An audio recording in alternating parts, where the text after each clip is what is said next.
Now, as part of his efforts to crack down on the spiralling illegal migration crisis, Prime Minister Keir Starmer has announced plans to establish offshore detention centres for failed asylum seekers, something that Keir Starmer claims could become part of the UK's armoury in tackling the growing crisis. The Prime Minister made this announcement during a visit to Albania, a trip that's been widely criticised as an embarrassment for the Labour Prime Minister after Albania's leader appeared to rule out hosting such a facility in his country. Watch this. I have been very clear since day one when we started this process with Italy that this was a one-off with Italy. And to be very frank with you, we have been asked by several countries if we were open to it, and we said no, because we are loyal to the marriage with Italy, and the rest is just love. The entire situation here is absurd. The Conservative government previously introduced, as you might remember, the Rwanda scheme to process migrants offshore and provide a deterrent to the rising number of illegal migrants who are breaking our laws by entering the country on the small boats. Now, remember, the Labour Party scrapped the Rwanda plan. They called it a gimmick. Just watch this. The Rwanda scheme was dead and buried before it started. It's never been a deterrent, and I'm not prepared to continue with gimmicks that don't act as a deterrent. So Keir Starmer was denouncing the Rwanda scheme as a gimmick. But what we're seeing now is Keir Starmer scrambling to find a gimmick of his own that looks a lot like Rwanda. He's exploring alternative offshore solutions which only show Labour's lack of seriousness on this issue. Had Labour not scrapped the Rwanda scheme, we could have removed all illegal migrants, not just failed asylum seekers, as Labour is now suggesting.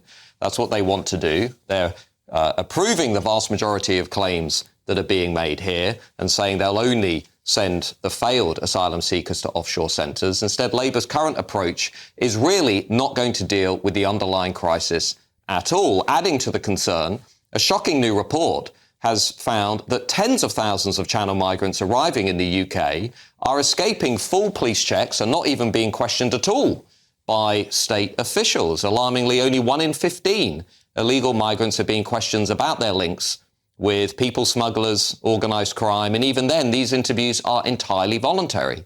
All of this comes as government spending watchdogs warn that the cost of asylum accommodation for British taxpayers is now projected to triple from what we were originally told to a staggering £15.3 billion over the next decade. That's enough for about 10 brand new shiny hospitals for the British people.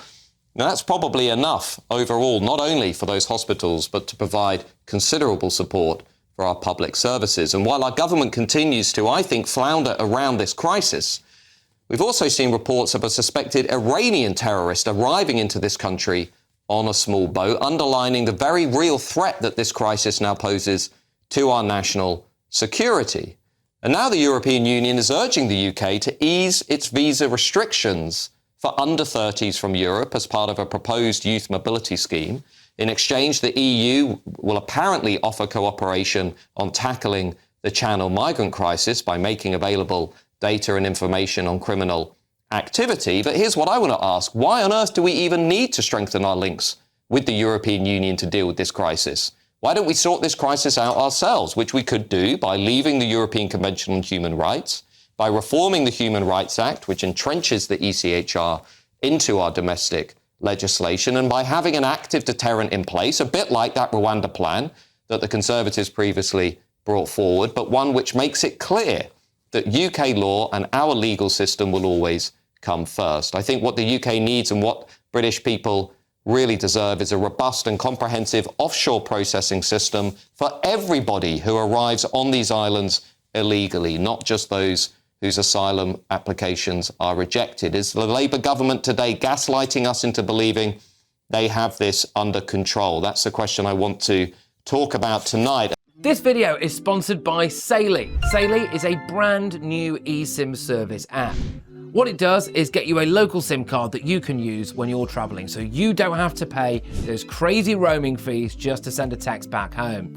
They've got eSIM plans in over 160 countries and 8 regions, so pretty much wherever you're going, they'll be able to make sure you're connected. So how does it work? Well, all you've got to do is hit our link in the description to download the app. It will work on iOS or Android. Buy a plan, you can choose the best time frame for you, and then just install the eSIM on your phone. When you land at your holiday destination, you can activate your plan instantly. Saily eSIMs only ever have to be installed once, so when you go on your next trip, you just buy a plan for a new country, turn that eSIM back on, and just like that, you could be watching the GB News YouTube channel. You can be connected anywhere you go, and you don't have to deal with patchy Wi-Fi in your hotels. So get sorted for your next trip by downloading Saily using the link in the description below, and if you use our code NEWS at checkout, you'll get an exclusive 15% discount on us. And I'm joined by Conservative peer Lord Daniel Hannan. Lord Hannan, watching Keir Starmer run around Albania, claiming that he's establishing an offshore detention centre, which looks or would look a lot like Rwanda, now talking about potentially exploring this with 9 other countries. Labour doesn't have a serious plan for dealing with this illegal migration crisis, does it? Yeah, I mean, it was quite funny, but also quite humiliating to watch him in Albania. He was announcing the scheme there. Obviously, Edi Rama had not approved it, and that left Starmer in that rather characteristic kind of opening and closing his mouth like a goldfish thing. But it's exactly as you said in the introduction. We had a scheme that was ready to go, had finally cleared all its legal hurdles after all the attempts by lefty lawyers to overturn it. The flights were on standby, the facilities had been paid for, and Starmer decided on taking office, almost his first act was to write off all that money and cancel the Rwanda scheme. And we've got to ask the question, why did he do that? Right? What was going on in his mind that led him not just to not initiate the thing, but actually to undo it when all the money had already been paid?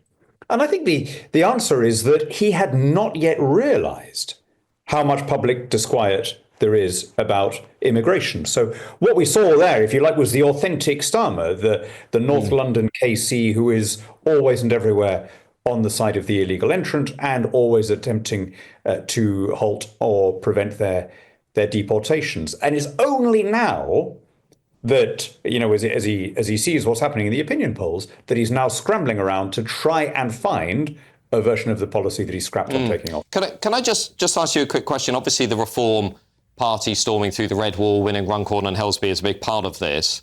But also, just going back to that Rwanda plan, one of the potential weaknesses in that plan was that it didn't quite establish the supremacy of UK law, that those who were going to be detained and deported could potentially have used the European Convention on Human Rights, the ECHR, to apply to Article 3, Article 8 in that convention to try and prevent their deportation with the help of this activist legal system. Looking back with the benefit of hindsight now, do you think that Rwanda plan went far enough, or do you think that now actually we do need to leave the ECHR and revise the wider legal architecture in this country? I do think we should leave the ECHR. I've thought that for a long time. I've argued that for years. But I don't think that is a sufficient step on its own. So first of all, even without leaving the ECHR, the very announcement of the Rwanda scheme was already beginning to deter people from coming. Like, it's really important to get this. It wasn't just for failed asylum seekers. Any illegal entrant was going to go to a safe country. And that's the logic. If you can't return people to France because France won't take them back, and if you don't know which country they started from because they've destroyed their passports and other travel documents, process of elimination, you've got to send them to a third country, which is what the Rwanda scheme was. Now, that doesn't, you're absolutely right, that doesn't overcome the problem of a politicized judiciary determined to prevent deportation orders and prepared to legislate from the bench. And I really think we shouldn't think that leaving the ECHR is a magic wand that will solve that problem. The worst thing would be to leave the ECHR and find that we've still got that problem because of domestic judicial activism. So I think we really need completely to fix the plumbing. Yeah. We've got a broken judicial system. We've got judges ruling on the basis of what they want the law to say rather than what it actually says. And until we fix that, we're not going to secure our borders. Yeah, no, absolutely. I mean, I've often argued for this idea of a factory reset, essentially trying to take the legislative framework back to that pre-1997 point where, of course, everything changed so fundamentally. Do you think, looking ahead, though, that there's anything that the Conservative Party now, struggling in the polls, can do to regain credibility, to regain perception of competence on this issue? We've seen the Conservatives today be quite vocal on this on X, on Twitter, saying the Conservatives will deport illegal migration. Obviously, they are struggling in the polls. What would your advice be to Kemi Badenoch to try and get back some momentum on this issue? Well, I mean, I don't think she needs my advice, but it is all about being competent and credible and having a plan that is obviously deliverable, right? People are sick of hearing politicians promising to do something about this and then failing. And it's been happening under both parties for years. And honestly, I haven't heard a credible plan from anyone, from my party, from Reform, or from anyone else. We've heard lots of slogans about we're going to do this, but I mean, for example, Reform's policy, as I understand it, is to turn the boats around in the middle of the channel. Well, great. If we could do that, there'd have been no issue. Boris tried to do that on taking office, was told by the Royal Navy, we will not do that. That's an illegal order. We'd be breaking the law of the sea. When you're a prime minister, you've got to think about things like that. So I haven't really heard, either from friends in Reform or from anyone else, the necessary plan to fix the machinery first. And I think that is that involves a massive overhaul of our judiciary. It's not enough just to sloganize and say, we're going to take back control, we're going to deport people, because voters have been hearing that over and over again. Yeah, and, well, absolutely. To hear Starmer saying it, I think just annoys people, right? To promise the ends and not show the means, I think is the worst of all worlds. It just irritates everybody.